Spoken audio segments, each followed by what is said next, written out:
Hola, ¿cómo están? Bienvenidos. Esta es otra edición de Eduardo Ledesma Pregunta. Estamos aquí en nuestros estudios y hoy vamos a conversar con alguien que nació el mismo día que la ciudad, el 3 de abril, en este caso en 1966, en Buenos Aires, en Adolfo Chávez, en la provincia de Buenos Aires. Ingresó a la Orden de los Hermanos Menores Franciscanos en marzo de 1994. En febrero del 95 inició el noviciado. En marzo de 2004 fue ordenado sacerdote. Después de un tiempo fue nombrado obispo auxiliar de Corrientes por el Papa Francisco el 31 de marzo de 2020.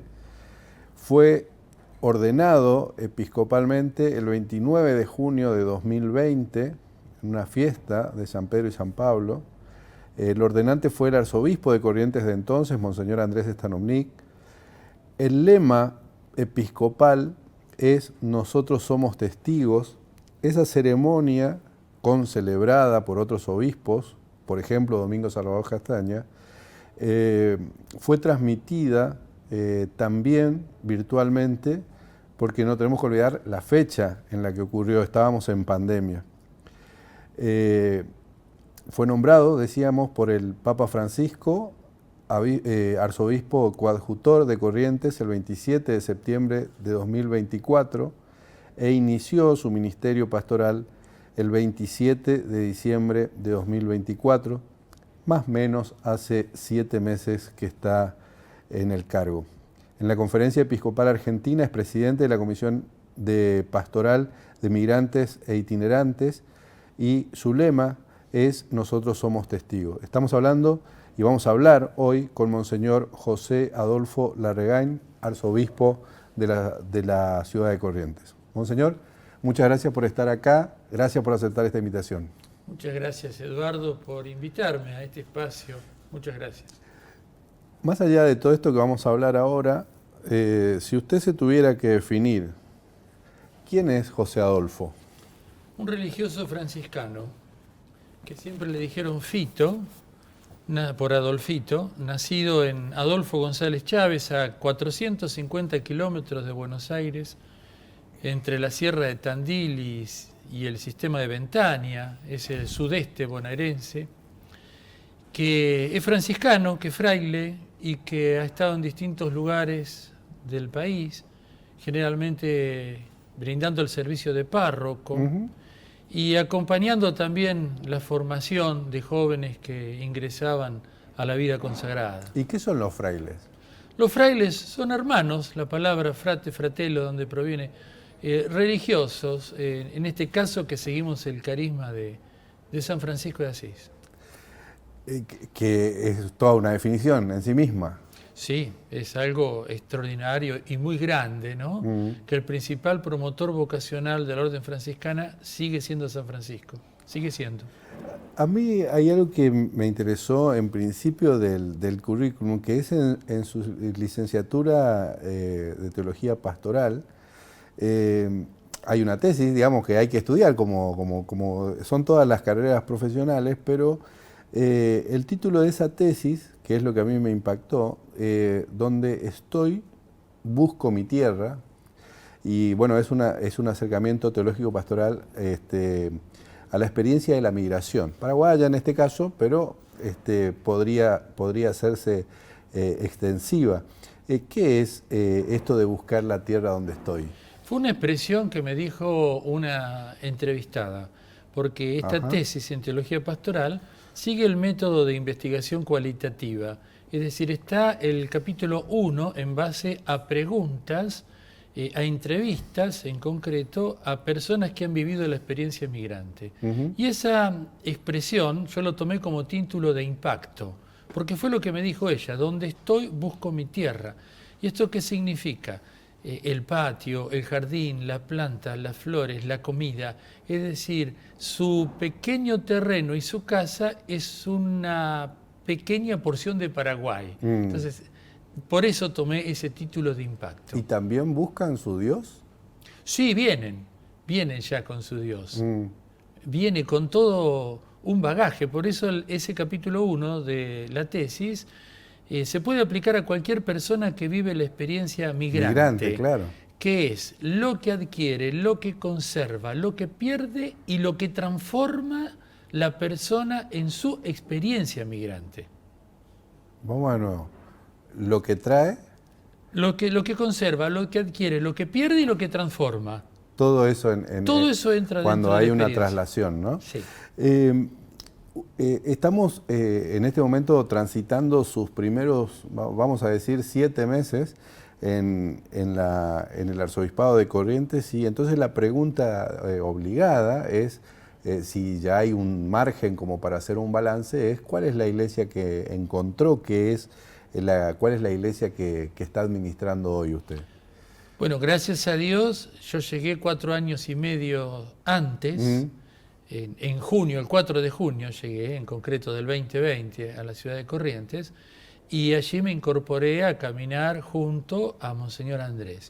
Entonces fue ya un conocer, recorrer la diócesis, ver las necesidades, es decir, es continuar, dar continuidad al trabajo que venía haciendo Monseñor Andrés, que después me incorporo yo, y bueno, y que ahora quedé yo al frente. Así que por lo tanto es un dar continuidad a lo que ya se venía haciendo.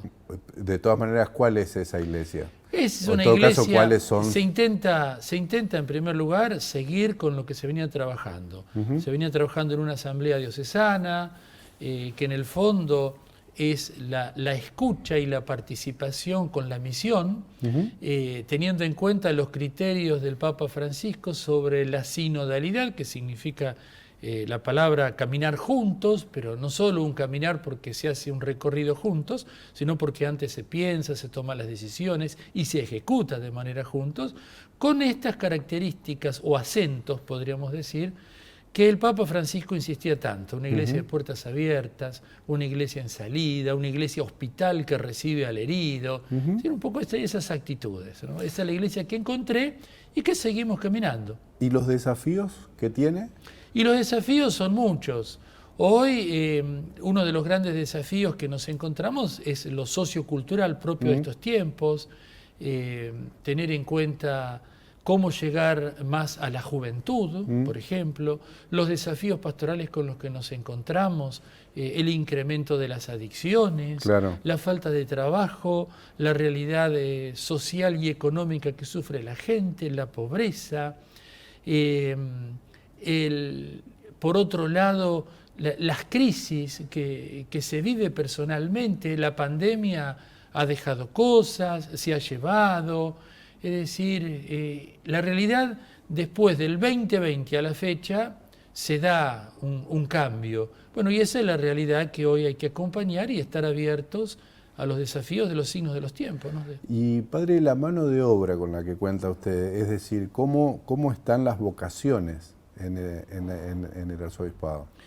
Corrientes, gracias a Dios, cuando digo Corrientes digo la arquidiócesis de Corrientes en concreto, está bendecida, me atrevería a decir yo, está bendecida. ¿Por qué? Porque el año pasado ingresaron 6 jóvenes al seminario. Este año hay 5 que están viendo el camino del discernimiento para ingresar el año próximo. Hay en formación unos 23 seminaristas. Es decir, tenemos una realidad de vocaciones que no es lo común, ni en la región ni en el país, y ni hablar en el mundo, claro, en algunos lugares como quizás Europa. Estamos bendecidos. ¿Cuál es, usted ya cuando entra a Corrientes en ese 2020, cuando recibe el obispado, lo hizo en una situación muy particular, que es la situación de pandemia, que eso no, sí, seguramente marca. Y entonces, ya que mencionó el tema, me gustaría preguntarle qué le dejó, qué le sacó, en qué lo transformó a usted la pandemia y de ahí a la comunidad con la que usted trabaja, ¿no? Pues la pandemia, en primer lugar, para poder venir. Desde marzo del 16 a mí se me comunicó que iba a ser obispo de Corrientes. El 21 se hizo pública la noticia. Pude recién, y ahí ya digamos se declara la pandemia. y el aislamiento, con los Claro, protocolos. el 13 creo que se declaró, digamos, ¿no? Claro, entonces yo para venir pude hacerlo recién los primeros días de junio. Claro. Tuve que hacer el aislamiento, los hisopados, los protocolos, ayornarme a las redes sociales. Vine solo. La celebración fueron alrededor de 20 personas contando todo. Claro. Los obispos, como usted lo nombró, a Monseñor Domingo Salvador Castaña, el Monseñor Gustavo Montini de Santo Tomé, y lo mismo que Adolfo Canesín de Goya, más Monseñor Andrés. Los que tocaban la guitarra, los lectores, y entre todos éramos 20. No pudo venir ningún familiar, ningún amigo, no pudo venir gente de donde yo fui párroco un montón de años y viví los últimos años, que era Merlo, provincia de Buenos Aires. Bueno, todo eso fue una realidad dura, difícil, perder amigos, seres queridos, familiares incluso en la pandemia. Claro. Esa realidad fue dura. Bueno, me abrió a la apertura, a las reuniones por Zoom, a utilizar la tecnología, a cosas que hoy no hay una vuelta atrás. Claro. Porque eso está bueno. De hecho, son muy celebrados algunos de sus cortos por redes sociales, digamos, y lo fue en ese momento, y lo sigue siendo porque es una forma también de comunicar más cercana, ¿no? Sí, de llegar, de evangelizar, de estar presente, e incluso también hasta de evitar viajes, claro, para reuniones, es muy práctico. Entonces, la pandemia, por ejemplo, se llevó muchas cosas, pero también dejó otras que pueden ser valorables. Decíamos que más o menos lleva 7 meses en el cargo de arzobispo y estamos a poco más de 3 meses de la muerte de Francisco, quien se fijó en usted, digamos, ¿no? Y que hace ¿Qué fue Francisco para usted? Bueno, Francisco para mí ha sido un gran referente espiritual. Si bien yo no tuve trato personal con él, ni prácticamente lo conocí. Yo solamente una vez, caminando por Buenos Aires, me dijeron, ese es Bergoglio, nada más. Y lo miré. Y después lo saludé. 30 segundos en el atrio de la Catedral de Azul, provincia de Buenos Aires, y otros 30, 40 segundos en el Vaticano, en Roma, cuando fui a hacer el curso de los obispos. Nunca tuve trato, pero fue una persona muy cercana, una persona que era referente, en mi caso en concreto, primero por ser el sumo pontífice, el Papa, el que me pidió una misión, me dio un encargo, y por otro lado, también porque una figura carismática muy fuerte, claro, cuyo nombre también muy significativo para mí. Y estamos a poco más de 2 meses del nuevo pontificado, el de León XIV, que asumió en mayo del 25. Dado estos primeros pasos que dio el Papa, ¿no? ¿Cuáles son sus expectativas? ¿Qué cree que va a hacer o qué cree que está haciendo este nuevo Papa, este nuevo pontificado? Lo poco que sé y lo que he escuchado por noticias, hay un seguimiento, podríamos decir, una continuidad, mejor dicho, a todo lo que, al magisterio del Papa Francisco, especialmente en torno a la sinodalidad, por ejemplo, algunos gestos de austeridad, todo el tema del acompañamiento a los migrantes, las cuestiones y el compromiso con la paz. Se ve que hay continuidad y su experiencia latinoamericana en Perú es algo muy fuerte porque también él ha estado en lugares de la América profunda, claro, podríamos decir.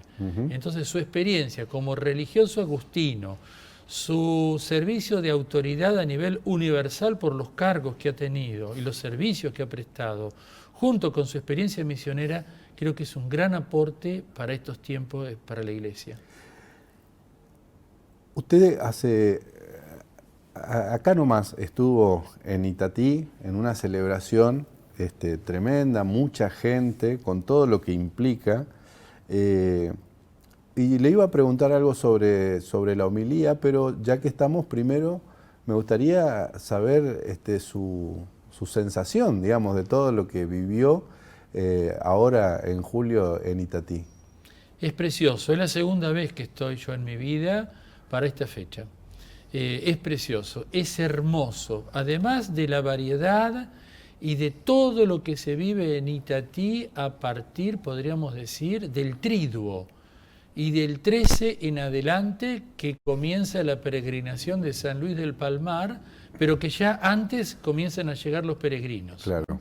Entonces es precioso lo que se vive, es una experiencia espiritual única, muy, muy importante, con todo lo que implica la gente de a caballo, y a eso que se le suma la peregrinación náutica, que venga la Tupacica Acupé de Paraguay también, cargada de música, color, fiesta, alegría, le da un colorido y una particularidad única, muy importante.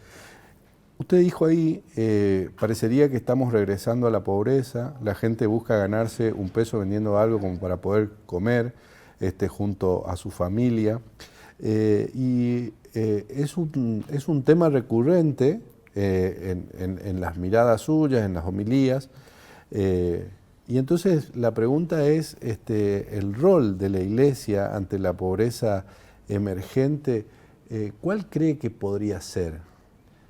¿Cómo podría ayudar, más allá de lo que ya ayuda la Iglesia en general, las iglesias y en particular la Iglesia Católica, ¿no? Dando una mano al que por ahí menos tiene? ¿Existe alguna forma más? Sí, creo que la reflexión es muy importante. Si mal no recuerdo, creo que Cámara decía, don Helder Cámara decía, si yo doy de comer a los pobres, soy la Madre Teresa de Calcuta. Si yo pregunto por qué existe la pobreza, me acusan de comunista. Entonces creo que la Iglesia tiene esa función. Tiene que animarse a hacer preguntas, a hacerse preguntas y reflexionar, ir al fondo de las cosas, no quedarnos en la superficialidad ni en la apariencia, sino verdaderamente en lo que significa la palabra inteligencia, intelligere, saber leer dentro, es decir, ir más allá, reflexionar para que se piense y cómo modificar actitudes e incluso comportamientos o medidas que tienen que ser estructurales, que van más allá de los 5 panes y 2 peces que Jesús dijo, denle ustedes de comer, que puede ser distribuir los escasos y pocos recursos que se tienen. Despertar la solidaridad también es otra tarea muy buena que la Iglesia siempre tiene que tener presente. Y por otro lado... Y más hoy, me parece, ¿no? Sí. En un país, en un mundo y en un país donde se está haciendo como un culto al individualismo, ¿no? Sí, al sálvese quien pueda. En el fondo, la Iglesia con la actitud esta, denle ustedes de comer, es esto, despertar la solidaridad, descubriendo quiénes son los que tienen también poco, pero que con ese poco se puede hacer mucho para ayudar a alguien. Y por otro lado también, alimentar la esperanza, que la esperanza es una actitud activa, es proactiva, no es algo pasivo, sino que implica compromiso, y que por lo tanto la esperanza es muy importante mantenerla viva y no dejarle lugar al desánimo, sino todo lo contrario, que se puede salir adelante, que podemos superar las dificultades, que es importante que nos ayudemos unos a otros. Ese es un mensaje muy importante que la Iglesia hoy tiene para dar y no lo puede callar. Para mí hay como 2 tipos, ¿no?, de pobreza que podríamos pensar, ¿no?, a propósito de la invitación que usted hace. La pobreza como austeridad, que es una forma de liviandad de equipaje, una pobreza cristiana o franciscana, podríamos decir, y la pobreza como injusticia, ¿no? Son cosas totalmente distintas, y me preguntaba cómo lidiar con eso, con esas 2 cosas, donde me parece que se impone una en una provincia como esta, en una región como esta de la Argentina. Sí, por un lado es interesante la austeridad. A mí me cuestiona mucho, ¿no? Pero cuando hay tanta pobreza, cuando hay gente que no tiene lo mínimo, tratar de ser austeros los que tenemos la posibilidad de tener el pan en la mesa, que no nos faltan cosas, tratar de ser austero, no ser ostentoso. Es triste encontrarse con gente ostentosa. Ser austeros para aprender a compartir con el que no tiene. Y por otro lado, luchar para que haya justicia y haya equidad en torno a situaciones que son inaceptables. Como dice la canción tan hermosa del Congreso Eucarístico, justamente que fue en Corrientes, en el 2004, ¿cómo es posible morirse de hambre en la tierra bendita del pan? Basta que salgamos de aquí del centro de Corrientes 20 minutos y estamos en el campo y vemos la cantidad de animales, de vacas. ¿Cómo puede ser que haya chicos que no tengan leche, que no se pueda comer un churrasco, que no haya pan en la mesa? Eso clama. Y en un país donde tenemos para dar de comer, pero somos granero del mundo, somos una reserva de carne del mundo, ¿cómo puede ser que tengamos que vivir estas situaciones que claman al cielo? ¿No? Bueno, también hablaba usted de la esperanza y me quedo también con algunas cosas que dijo antes de Itatí, el 9 de julio, en el Te Deum, que tiene que ver con esto de vincular valores patrios con ayudar al prójimo, ¿no? Entonces, ¿de qué manera cree que estos principios del Evangelio podrían inspirar acciones políticas y sociales, pero concretas para fortalecer estas miradas, estas discusiones que incluyen, yo supongo, no sé, es una pregunta, a la democracia y a la inclusión como un valor, ¿no? Más allá de estas cuestiones de por qué se generan las pobrezas, ¿no? ¿Cómo hacemos ahí? Es importante, creo yo, aprender a debatir, a dialogar, a escucharnos, a buscar soluciones, a superar intereses mezquinos o mezquindades y vivir el alto valor que tiene la política, que es uno de los mayores o mayores niveles de la caridad, que es la política, precisamente buscando el bien común. ¿Cuánta falta hace eso? Y para eso tenemos nuestros próceres, por ejemplo, que trabajaron y lucharon tanto por eso. Creo que el 9 de julio, el 25 de mayo, nuestras fechas patrias, nuestros grandes próceres, entre los cuales Corrientes cuenta uno de sus máximos, como el general San Martín, es hermoso eso tenerlo en cuenta a la hora de construir la patria hoy también. Tener en cuenta esos principios, esos valores que ellos tuvieron, para que no solo quede como algo meramente recordatorio o algo que se hace célebre y por eso lo celebramos, sino que principalmente ese mensaje hoy seamos capaces de actualizarlo y que nos desafíen al hoy y al presente, viendo que hoy también podemos hacer algo con relación a lo que hoy nosotros estamos viviendo. Más allá de cómo lo veamos nosotros, ¿cómo se ve usted?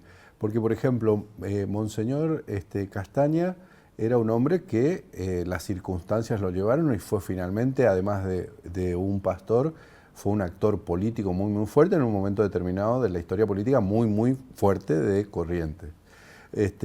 Monseñor Stanovnik es como que, bueno, baja un poco ese perfil.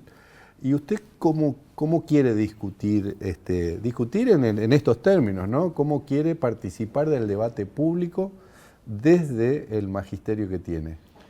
Para mí el compromiso social es muy importante, porque es la misma cruz. La cruz tiene una dimensión que es un travesaño vertical que conecta a la persona con lo espiritual y con Dios, pero tiene una dimensión de un travesaño que es horizontal, que es la dimensión del encuentro con los demás y con las personas, con la sociedad. Y este travesaño es político, en el sentido profundo de la palabra, de la polis, de los asuntos comunes, del bien común. Esto es político, entonces por lo tanto la espiritualidad encarnada tiene que llevar al compromiso con los demás. y construir el reino de Dios desde allí. ¿Por qué no sé, yo por ahí lo siento así, no sé, por ahí no es así, es que en el mejor de los casos, cuando las personas tienen algún problema, de todos estos problemas sociales que estamos viendo, el que tiene la suerte y la posibilidad económica de hacerlo recurre a los profesionales de la salud mental, que eran espacios que antes eran ocupados mayormente por los sacerdotes, por gente que te ponía el oído y te podría dar una mano espiritual. ¿Usted siente que también se decreció ahí un poquito o es solo una percepción mía? Bueno, Freud se inspiró en el trabajo que hacían los sacerdotes en el confesionario para empezar a pensar el psicoanálisis. La ayuda de la escucha es muy importante. ¿Qué es lo que pasa? Hoy hay ámbitos de escucha que son superiores al ámbito de la escucha sacramental, que puede ser la confesión, el acompañamiento o la dirección espiritual. Hoy hay gente, y cuando digo gente digo laicos, que se forman en la pastoral de la escucha. Por ejemplo, aquí en Corrientes está la formación que brinda Inés Ordóñez de Lanús, la Escuela Santa María de Buenos Aires, en la parroquia San Juan Bautista. Y así hay otros espacios que son de escucha laicales. Lamentablemente, a veces la psicología, la terapia no está al alcance del bolsillo de todos, ¿no? La demanda es muchísimo y hay una gran cantidad de necesidad de escucha. Yo me atrevería a decir que si uno se quiere dedicar a escuchar, no alcanzan las horas del día. La gente busca espacios de escucha, por ejemplo, catedral y otras parroquias del centro especialmente, pero también desde los barrios atienden confesiones. Y la gente lo primero que expresa es lo que dice: padre, yo tengo un problema. No viene a decir, padre, quiero hablar de tal pecado. Claro. No, yo tengo un problema o este problema. Y tal vez lo que para la persona dice, son 5 minutos, padre, se te fueron 40 minutos, ¿no? Claro. Hay una gran necesidad de escucha. Y hay, por otro lado, un desborde entre la gente que necesita ser escuchada y contenida y quienes pueden brindar esa atención y esa escucha. Claro. Siendo presidente de la Comisión de Migrantes e Itinerantes, me gustaría preguntarle cuáles considera que son las principales necesidades y desafíos de esas comunidades que conviven con nosotros, porque nosotros somos de hecho una comunidad de frontera, pero vemos en los últimos tiempos, justamente por asuntos políticos de distintos países, que esas comunidades migrantes son más lejanas y también están con nosotros acá. ¿Se acercan a la iglesia, manifiestan alguna necesidad? ¿Cómo ve usted eso? Porque usted tiene el ojo entrenado para eso. Sí, la realidad migrante, bueno, es una realidad que atraviesa la historia de la humanidad desde siempre, porque hace a la movilidad humana. Es decir, todos migramos, así nos vayamos de un barrio a otro. La realidad de la inmigración internacional, hay necesidad de acompañar, especialmente en torno a todo lo que es el asesoramiento, la legalidad, la documentación. Después tenés los que son migrantes exitosos y los no tan exitosos. Los exitosos son los que pueden venir por algo, por un trabajo, vienen ya por una carrera, vienen por algo muy específico, pueden ser profesionales o vienen a invertir. Después están los otros que son los no exitosos, que son de algunos países que pueden venir ya estigmatizados, claro, o con realidades de desplazamiento por distintas situaciones, guerra, hambre, falta de trabajo, buscando calidad de vida, salud, etc. Junto a eso se complican con las realidades jurídicas que cada país va estableciendo, va modificando, va actualizando, ¿no? Y junto también a la realidad de migración se dan otros temas, porque justamente esta pastoral incluye pastoral del turismo, con todo lo que implica la movilidad del turismo, hotelería, gente que trabaja y brinda servicios, con todo lo que se puede generar, desde inversiones económicas hasta abusos y situaciones complejas, y después también vinculado a la situación de la pastoral de trata, claro, que en Argentina se armó la Red Clamor, que está animada y acompañada precisamente por esta comisión. Entonces, siempre surge algún asesoramiento, alguien que se acerca, alguien que pide ayuda, cursos de idiomas, inserción laboral. Es un trabajo capilar, de persona a persona, que hay que hacer y acompañar. Es un desafío en estos tiempos. Por último, padre, vamos a suponer que hay jóvenes allí que están, que sienten una vocación religiosa, ¿no? ¿Cómo los convocaría usted? Que se animen a escuchar esa pregunta, que hagan un camino serio de discernimiento. Serio, que significa tomar el tiempo necesario ante una opción de vida que es muy importante, que es trascendente y que implica asumir algunas cosas, como por ejemplo, asumir cómo va a ser la vivencia de la paternidad o de la maternidad, en el caso que sea mujer, y cómo va a asumir la dimensión de la soledad, que será algo que siempre lo va a tener que acompañar a lo largo de la vida. Que toda persona lo tiene que vivir, pero aquel que decide vivir el celibato o la castidad implica un compromiso muy serio y una responsabilidad seria. Entonces, por lo tanto, aquel que está buscando una respuesta a una inquietud vocacional, bueno, tiene que animarse y buscar gente que lo acompañe en ese discernimiento. Padre, muchas gracias. Muchas gracias, Eduardo, y a disposición. Ustedes también, muchas gracias por estar ahí. Recuerden que este y los demás episodios se pueden ver en los repositorios digitales eduardo-ledesma.com, del Diario Litoral, y todas las semanas por este canal. Muchísimas gracias y hasta la próxima.